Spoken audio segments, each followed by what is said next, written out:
नेपाल के मेरे प्यारे भाइयों और बहनों, आज मैं नेपाल के 3 ज्वलंत मुद्दों पर बात करूंगा। पहला मुद्दा है नेपाल में जो 2037 में रेफरेंडम हुआ, उसमें बहुदलीय व्यवस्था, शासन व्यवस्था की मांग थी और उसमें निर्दलीय पंचायती राज को हटा करके बहुदलीय शासन प्रणाली लागू करने के लेकर के जो आंदोलन था, उसके लेकर के उसमें जन्म संग्रह हुआ, जिसमें बहुदलीय शासन व्यवस्था की तरफ जो लोग थे रेफरेंडम में हार गए। लेकिन 2046 में जो आंदोलन चला, तत्कालीन राजा श्री बीरेन वीर विक्रम शाह जी ने जनता की मांग को देख करके आंदोलन के बाद उन्होंने बहुदलीय शासन प्रणाली लागू कर दिया और उन्होंने एब्सोल्यूट मोनार्की से कंस्टिट्यूशनल मोनार्की को भी कर दिया। लेकिन नेपाल के विरोधियों को America, European union, Vatican church और दक्षिण को ये अच्छा नहीं लगा। उनका टारगेट तो कुछ और ही था। उन्होंने जो किया आप लोग सब जानते हैं।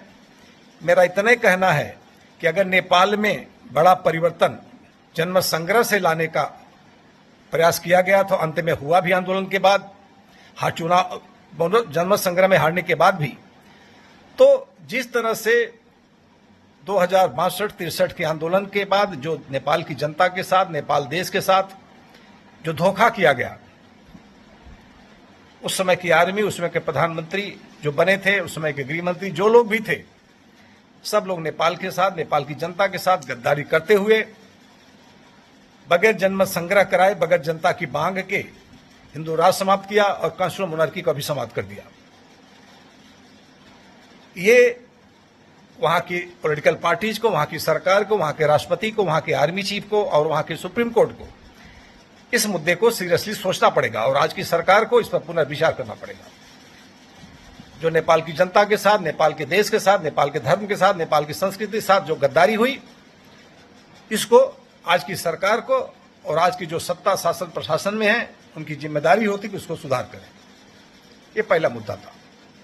दूसरा मुद्दा है, आज की डेट में इस समय की बालन शाह जी की सरकार को जो लोग बनाए हैं, चाहे पश्चिम हो चाहे दक्षिण हो, वो लोग इस सरकार की इमेज बिल्डिंग में लगे हुए हैं। इमेज बिल्डिंग के नाम पर बृहद नेपाल, लिम्बुआधुरा, काला पानी का मुद्दा और अमेरिका के 2 दूत से भारत के विदेश सचिव श्री मिश्री जी से नहीं मिले, यह प्रचारित किया गया, जबकि वो तीनों से मिले। केवल ये इमेज बिल्डिंग चल रही है। आपको पता होगा कि नेपाल में 2 तरह की जनता है। एक भारत से मित्रवत व्यवहार चाहती है, मित्रवत संबंध चाहती है, मित्र के रूप में चाहती है। एक बहुत बड़ा समाज है जिसमें से बहुत से खस हैं, बाहुन, क्षेत्री, ठकुरी और भी बहुत सी जनजातियां के लोग हैं और विशेषकर कम्युनिस्ट विचारधारा, माओवादी विचारधारा के लोग हैं जो भारत विरोधी अपने कहते हैं, चीन समर्थक कहते हैं।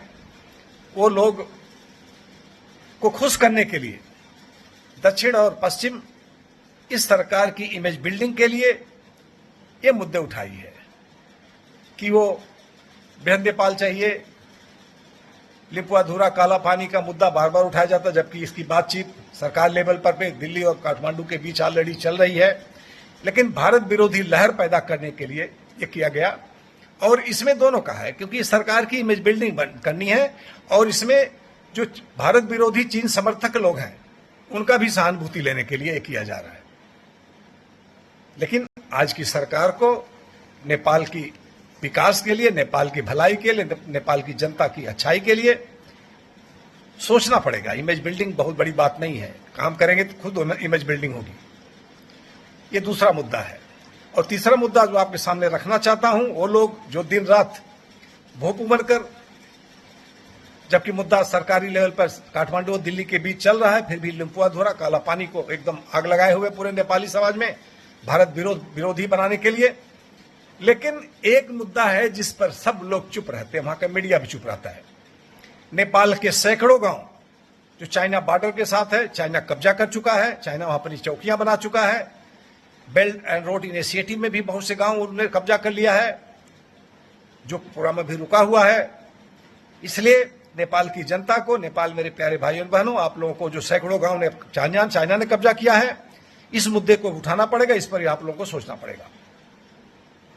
इसलिए जो 3 मुद्दे हैं, नेपाल में नेपाल के जो सैकड़ों गांव चाइना ने कब्जा किया हुआ है, और जो सरकार की इमेज बिल्डिंग को लेकर के भारत विरोधी गतिविधियां चलाई जा रही हैं, जनता के बीच में आपस में नफरत फैलाई जा रही है एक दूसरे के प्रति, और तीसरा जो इतिहास में गलतियां हुई हैं, बगैर जनता की मांग के, बगैर जनता की डिमांड के, बगैर रेफरेंडम कराए, जिस तरह से एब्सोल्यूट मोनार्की से कंस्टिट्यूशनल मोनार्की के बाद फिर मोनार्की समाप्त कर दी गई धोखे से। इस पर आप 3 लोगों को विचार करना होगा। मेरे प्यारे भाई बहनों, आज इतने कहा था। जय नेपाल, जय भारत, नमस्कार, धन्यवाद।